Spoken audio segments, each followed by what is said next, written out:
नमस्कार दोस्तों, आप सभी का स्वागत है आपके अपने YouTube चैनल स्टडी स्टूडियो में। मैं आज आपके लिए सभी एग्ज़ाम के लिए मोस्ट इम्पॉर्टेंट टॉपिक इकोनॉमिक्स के इम्पोर्टेंट क्वेश्चन मैं आपके सामने लेके आया हूँ। और आज के सभी क्वेश्चन एसएससी सीजीएल मेंस के क्वेश्चन रहेंगे सारे, ठीक है ना। सभी क्वेश्चन में सीजीएल प्री और मेंस के क्वेश्चन आपके सामने लेके आया हूँ, इसलिए इस वीडियो को मिस मत करिएगा, ठीक है। रेलवे वाले बच्चे भी इस वीडियो को ज़रूर देखिएगा क्योंकि बहुत ही इंपॉर्टेंट क्वेश्चन मैं आपके सामने शेयर करने वाला हूँ। चलिए आइए वीडियो को स्टार्ट करते हैं। और आज का जो फर्स्ट क्वेश्चन है वो है, कौन सी पंचवर्षीय योजना पीसी महालनोबिस के विचारों पर आधारित थी। एक बार और मैं क्लियर कर, दो बार पढ़ूंगा क्वेश्चन को ताकि आपको एक ही बार में क्लियर हो जाए, ठीक है। कौन सी पंचवर्षीय योजना पीसी महालनोबिस के विचारों पर आधारित थी। ऑप्शन नंबर ए दूसरी पंचवर्षीय जो योजना थी वो पीसी महालनोबिस मॉडल पर आधारित थी, ठीक है। चलिए अगले क्वेश्चन चलते हैं। और आज का जो सेकंड क्वेश्चन है हमारा वो है, भारत के योजना आयोग को नीति आयोग द्वारा प्रतिस्थापित किया गया था। कौन से सन में योजना आयोग को नीति आयोग द्वारा प्रतिस्थापित किया गया था, मतलब नीति योजना आयोग को नीति आयोग में कब बदला गया था, ये पूछा गया क्वेश्चन है। तो ऑप्शन नंबर डी 2015 में, ठीक है। आपको याद होना चाहिए कि नीति आयोग का जो अध्यक्ष होता है वो होता है प्रधानमंत्री, जो पीएम होते हैं वो होता है नीति आयोग का अध्यक्ष, ठीक है, याद रहेगा। चलिए अगले क्वेश्चन चलते हैं। अगला क्वेश्चन है हमारे, निम्न में से भारत में सबसे पहले कौन सा बैंक खोला गया था। ये भी इम्पोर्टेंट है, ठीक है ना, याद रखिएगा। निम्न में से भारत में सबसे पहले कौन सा बैंक खोला गया था, तो bank of Hindustan, option number D इसका राइट आंसर होगा, ठीक है ना।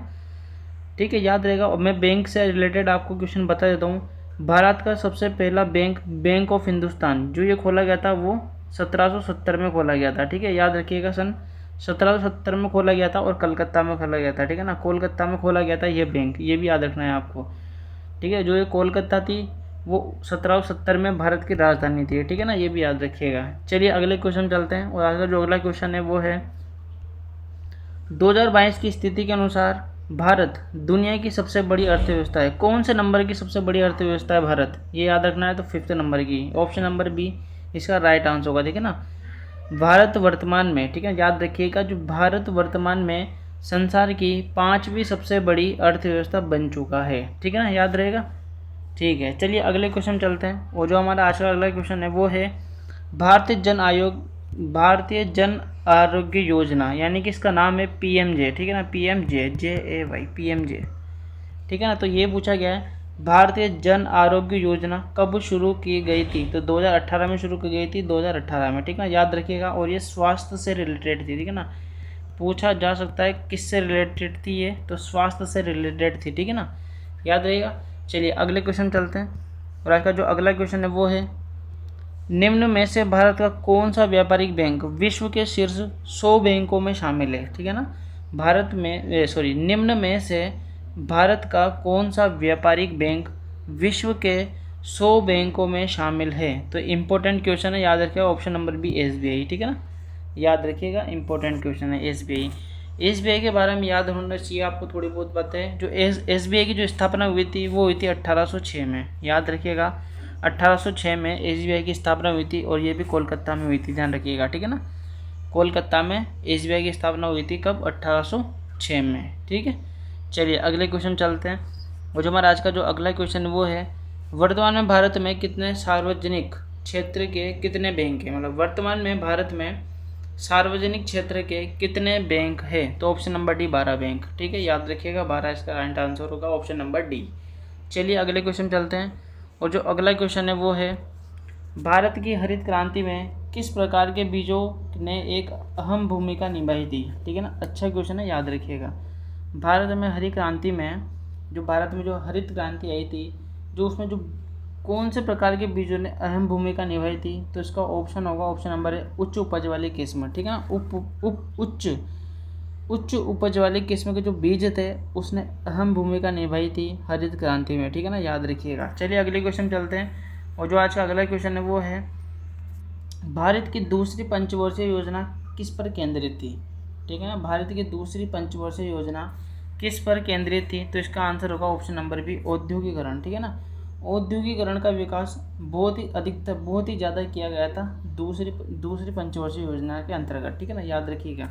चलिए अगले क्वेश्चन चलते हैं। और आज का जो अगला क्वेश्चन है वो है, 2011 की जनगणना के अनुसार भारत की अनुमानित साक्षरता दर कितनी है? ये भी इम्पोर्टेंट क्वेश्चन है।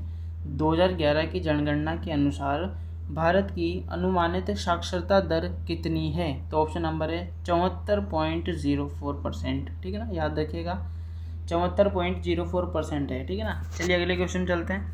और आज का जो अगला क्वेश्चन है वो है शब्द बुल तथा बियर किस व्यापार से जुड़े हुए हैं? और ये बहुत इंपॉर्टेंट है। ठीक है ना, शब्द बुल तथा बियर किस व्यापार से जुड़े हुए हैं? तो मैं आपको बता दूं ये शेयर मार्केट से जुड़े हुए हैं, ऑप्शन नंबर सी।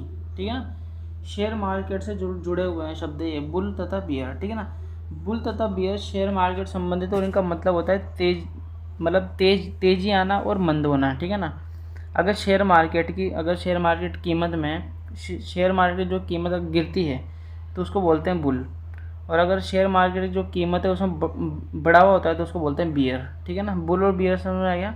अगर शेयर मार्केट अगर बढ़ता है तो उसको बियर बोलते हैं, और अगर शेयर मार्केट अगर कम हो जाता है यानी कि उसके रेट कम हो जाते हैं तो उसको बुल बोलते हैं। याद रखिएगा। चलिए अगले क्वेश्चन चलते हैं। अच्छा क्वेश्चन था, याद रखिएगा। ठीक है, आज का जो हमारा अगला क्वेश्चन है वो है भारत में पहली बार प्राक्कलन समिति का गठबंधन किस वर्ष किया गया था? ये भी इम्पोर्टेंट क्वेश्चन है, याद रखिएगा। भारत में पहली बार प्राक्कलन समिति का गठन किस वर्ष किया गया था? तो ऑप्शन नंबर बी 1950। अब आपको एक दो बातें यहाँ पर याद होनी चाहिए। जो प्राक्कलन समिति का गठन हुआ था वो तो याद होगा 1950 में। ठीक है ना, और जॉन मथाई, ठीक है ना, जॉन मथाई की सिफारिश पे हुआ था, ये भी याद रखना है, जॉन मथाई। ठीक है ना, जॉन मथाई की सिफारिश पर प्राक्कलन समिति का गठन किया गया था। ठीक है ना, और आपको पता होना चाहिए कि जो ये प्राक्कलन समिति होती है ये करती क्या है। ठीक है ना, तो ये जो सरकारी फिजूल खर्ची होती है उस पर रोक लगाती है। ठीक है ना, जो सरकारी फिजूल खर्ची होती है उस पर क्या होती है, रोक लगाती है प्राक्कलन समिति। याद रखिएगा। चलिए अगले क्वेश्चन चलते हैं। और आगे जो अगला क्वेश्चन है हमारा वो है भारत में नगरीय क्षेत्रों में बीपीएल परिवार की पहचान करने के लिए निम्न में से कौन सी समिति की गठित की गई थी? ठीक है ना, एक बार और पढ़ देता हूँ मैं आपके सामने। भारत में नगरीय क्षेत्रों में बीपीएल परिवार की पहचान करने के लिए निम्न में से कौन सी समिति बनाई गई थी?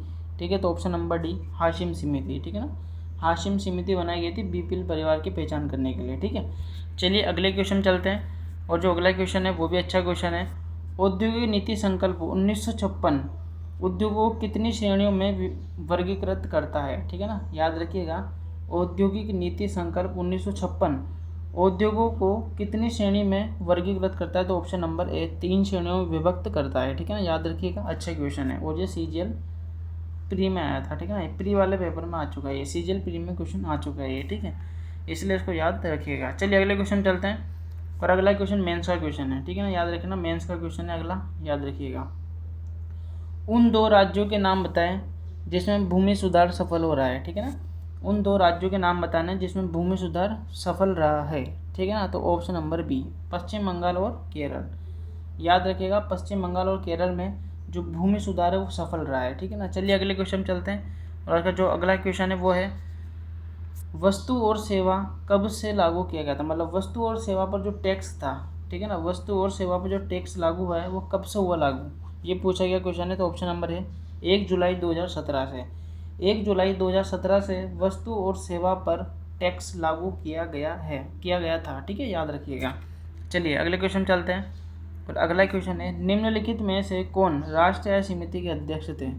राष्ट्रीय आय समिति के अध्यक्ष कौन थे? तो ऑप्शन नंबर है पीसी महालनोबिस। याद रखिएगा, ये भी इम्पोर्टेंट है और ये भी CHSL में आ चुका है क्वेश्चन ये। ठीक है ना, याद रखिएगा, आने की संभावना है। राष्ट्रीय आय समिति के अध्यक्ष पीसी महालनोबिस। ठीक है, चलिए अगले क्वेश्चन चलते हैं। और आज का जो अगला क्वेश्चन है वो है निम्न में से कौन भारत का पहला कागज रहित बजट था? ठीक है ना, पेपरलेस। आपसे क्वेश्चन ये पूछा गया तो निम्नलिखित में से कौन भारत का पहला कागज रहित बजट है? तो आपको बताना है कौन सा बजट है कागज रहित।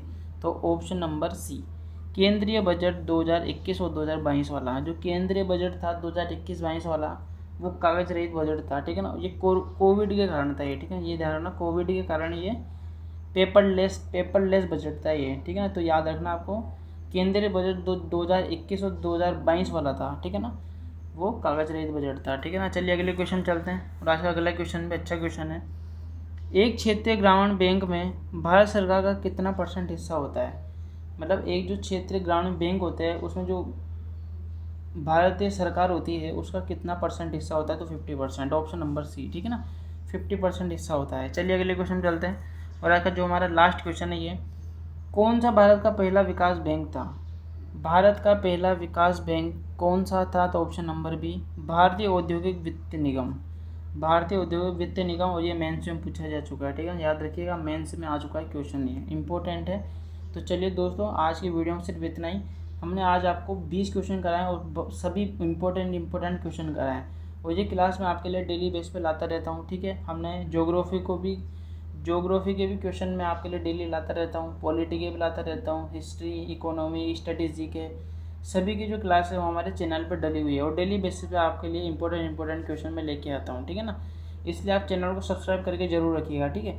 तो चलिए दोस्तों, आज की वीडियो में सिर्फ इतना ही, मिलते हैं अगली वीडियो में, धन्यवाद।